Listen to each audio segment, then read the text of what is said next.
नमस्कार, आप देख रहे हैं हिंदुस्तान प्राइम न्यूज। पेश है आज की कुछ खास खबरें। श्रीनगर तक ट्रेन से पहुंचने का इंतजार और लंबा हो गया। जिन इलाकों से जोड़ने की कोशिश हो रही है वहां अभी काम बाकी है। चिनाब ब्रिज की सुरक्षा बढ़ा दी गई है क्योंकि ये बहुत अहम हिस्सा है।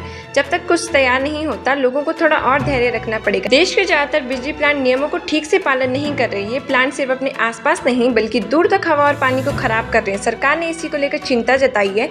अब सख्त कार्रवाई और सुधार की जरूरत बताई जा रही है। उत्तर और पश्चिम भारत में फिलहाल बहुत तेज गर्मी और लू चल रही है। दिन के समय घर से बाहर निकलना मुश्किल हो रहा है। मौसम विभाग ने कहा है कि 2 दिन बाद राहत मिल सकती है।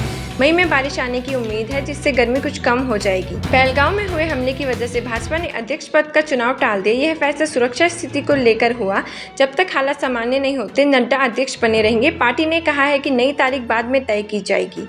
यूपी में गंगा और यमुना एक्सप्रेसवे को जोड़ने के लिए एक नई सड़क बनेगी। यह लिंक एक्सप्रेसवे करीब 74 किलोमीटर लंबा होगा। इसका निर्माण पर लगभग 4000 करोड़ रुपए खर्च होंगे। इससे यात्रा और माल ढुलाई दोनों आसान हो जाएगी। एम्स ब्लड कैंसर के इलाज को और सस्ता करने जा रहा है। कार्ड सेल थेरेपी 10 गुना कम कीमत पर उपलब्ध कराई जाएगी। इससे मरीजों को बेहतर इलाज मिलेगा, जेब पर कम बोझ पड़ेगा। ये कदम मेडिकल क्षेत्र के लिए बहुत अहम माना जा रहा है। उत्तराखंड के परखो रेंज घोटाले की सीबीआई जांच पूरी हो गई है। ये जांच करीब 1.5 साल तक चली और अब रिपोर्ट सरकार को सौंप दी गई है। इसमें कई गड़बड़ियां और नियमों के उल्लंघन की बात सामने आई है।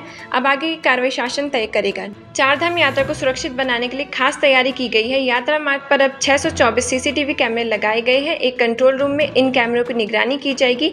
इससे हर गतिविधि पर नजर रखी जाएगी। किसी भी अनहोनी से बचा जा सकेगा। राहुल गांधी 2 दिन के दौरे पर रायबरेली आ रहे हैं। वे देखना चाहते हैं कि केंद्र की योजनाएं जमीन पर ठीक से लागू हो रही है या नहीं।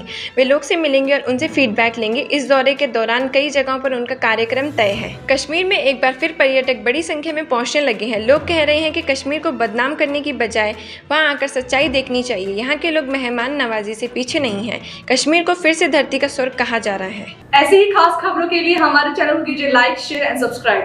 धन्यवाद।